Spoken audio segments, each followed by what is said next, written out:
Okey, hari ini kita meneruskan proses machining. Yang seterusnya kita akan buat stepping. Jadi hari itu kita dapat bongkar pada dia punya. Okey, sebelum saya menggunakan mata alat MS saiz 20 diameter ni, saya perlu menggunakan edge finder dahulu untuk kita setkan di mana kita punya reference point.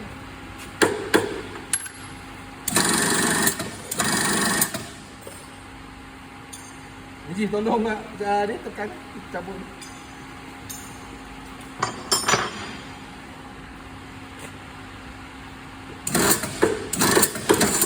Okey. Okey.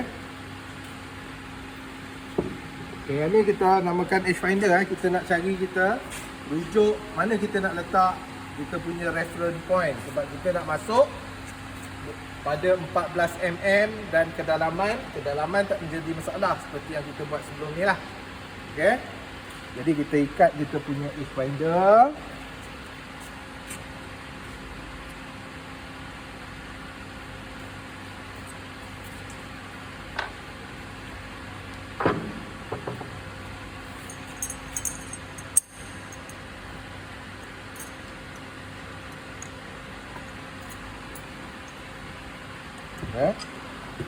Kita ada range, kita boleh ketatkan, tapi untuk edge finder tak menjadi masalah sebab tak membahayakan kepada kita kalau dia terbang ke arah kita. Kita boleh guna edge finder dan pastikan berapakah dia punya diameter edge finder kita. Di edge finder diameter kita 10 mm Jadi boleh lekatkan.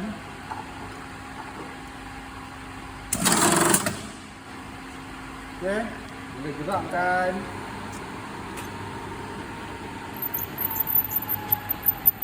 Okey, kita guna RPM untuk edge finder slow je, pada 400 RPM pun boleh. Okey. Okey. Kalau kita rujuk kat sini, saya nak workpiece saya hujung sisi sini menjadi reference point kita pada titik, supaya kita akan masukkan titik X0, Y0 pada hujung permukaan workpiece ni. Jadi saya akan gerakkan saya punya edge finder saya.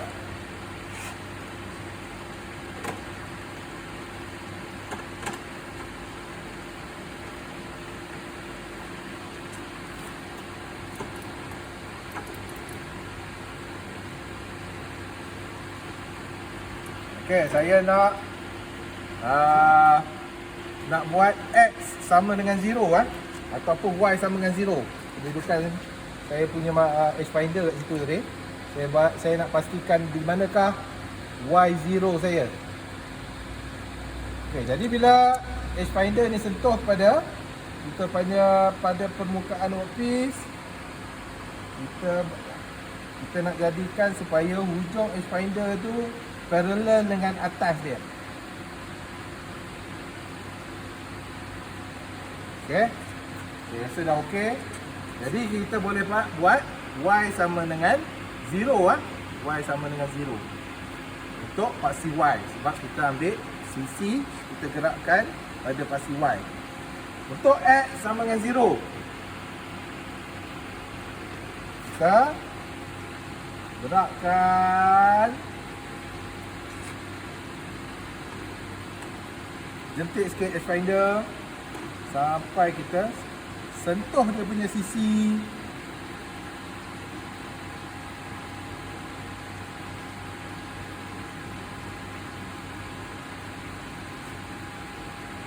Okey.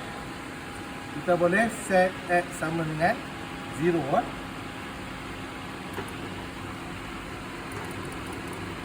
Okey, kita gerakkan X0, Y0 dekat mana dia berada.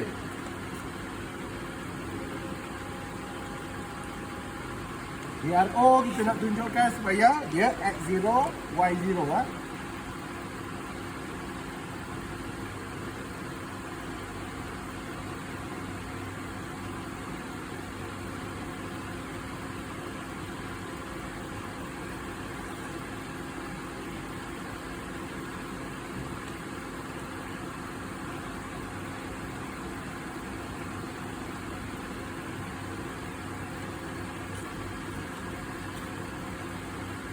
Okey.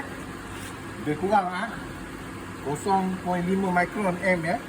Jadi dia berada pada sisi edge finder. Dan sekarang edge finder kita bersaiz 10 mm. Jadi untuk dapatkan betul-betul center edge finder kita, supaya center edge finder betul-betul berada pada bucu kita punya material, kita kena gerakkan paksi X sebanyak 5 mm, paksi Y pun sebanyak 5 mm. Okey, jadi saya gerakkan paksi Y 5 mm. Okey, sekarang ni saya gerakkan paksi X dulu Mari ya. Jadi paksi Y 5 mm.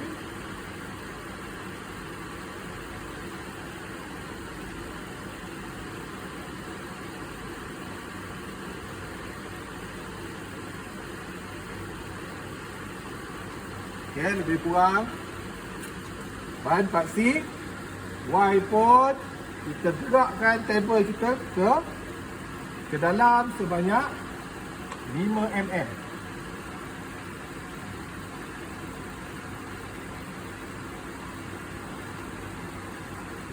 Okey, kalau kamu berada di sini, okey, video tunjuk sini, bucu ni betul-betul berada pada center edge finder.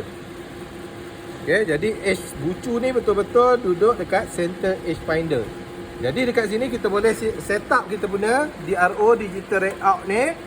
X sama dengan 0, Y sama dengan 0. Jadi lepas ni, kalau kamu lihat dekat sini, vice saya pun saya letak hujung material ni betul-betul dekat hujung saya punya vice. Lepas ni saya set up sama je X0, tak payah banyak kali kita nak set up. Selagi kita tak sentuh kita punya DRO lah, kecuali kita set up kita punya Z sahaja. Okey, jadi itu cara nak kita set up reference point kita X0 Y0 Okay, saya tutup. Baru kita akan gantikan kita punya mata alat.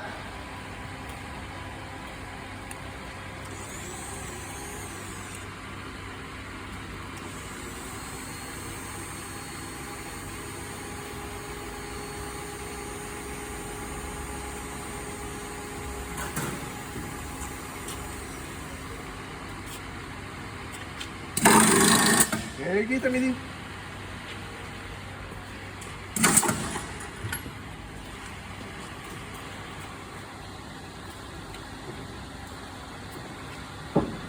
okay, kita gunakan balik end mill berdiameter 20 mm.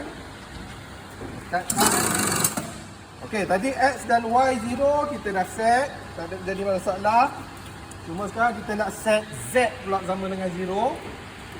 Seperti series yang lepas kita dah tunjuk bagaimanakah kita tunjuk cara nak setting Z0 kan.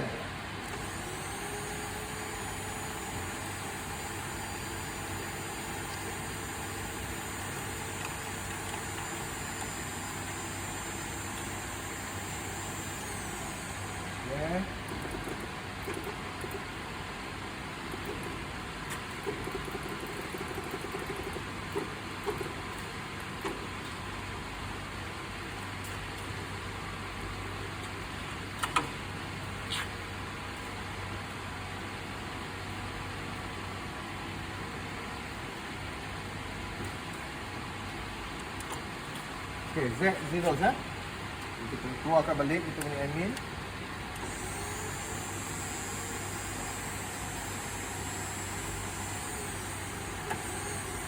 Okey, kita punya drawing, dia punya sisi 14 mm, dia punya kedalaman 7 mm. Okey, jadi bila kita gerakkan kita punya mata alat pada kedudukan reference point kita X0 dengan Y0.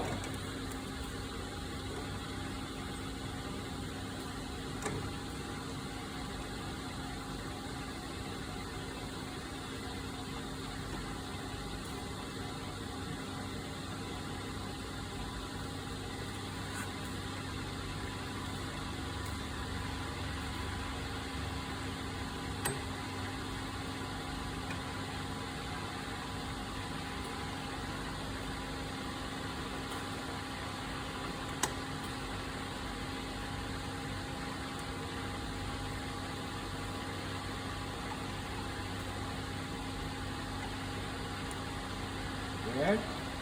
X kosong, Y pun kosong.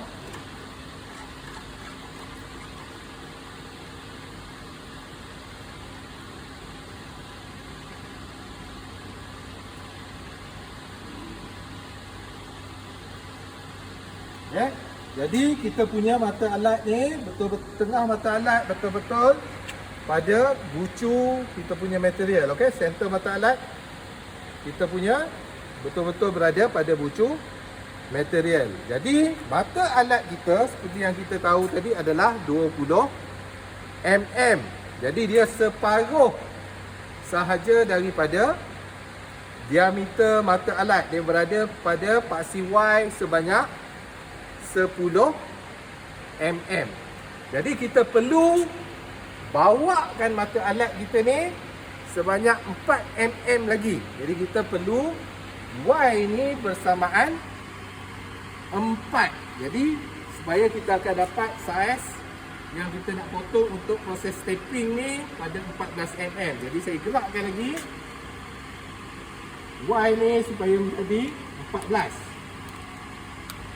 Y atau menjadi 14, kita kena tambah lagi 4.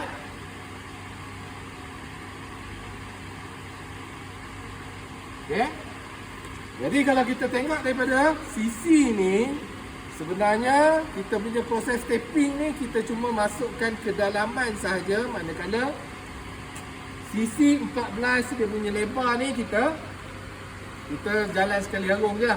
Jadi kita set kedalaman. Kalau ni saya boleh buat bagi seperti yang saya showkan tadi, makan sedikit-sedikit 0.5 ataupun 0.3 lah. Sebab disebabkan oleh faktor keadaan mesin kita yang dah lama okay, jadi Z tadi kita dah set 0. Kalau kita gerakkan, naikkan, kita set dia supaya menjadi 0.5. Okey, 0.5.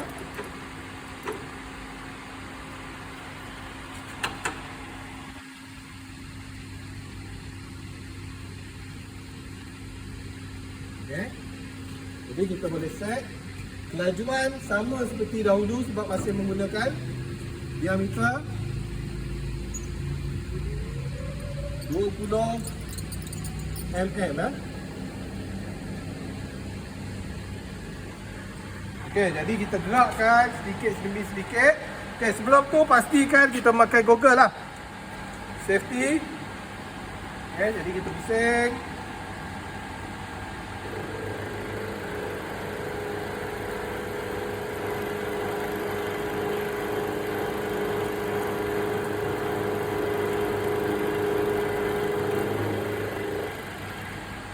Okey, kita dah makan sebanyak 0.5. Kita boleh masukkan lagi 0.5.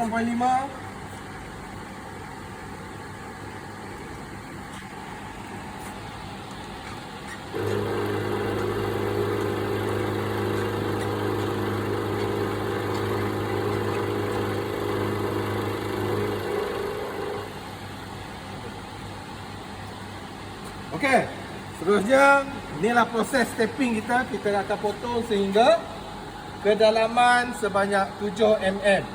Jadi sehingga kita dapat bentuk daripada yang ni kepada bentuk yang ni. Okey, jadi setakat ni sajalah series video yang keberapa, keempat kita.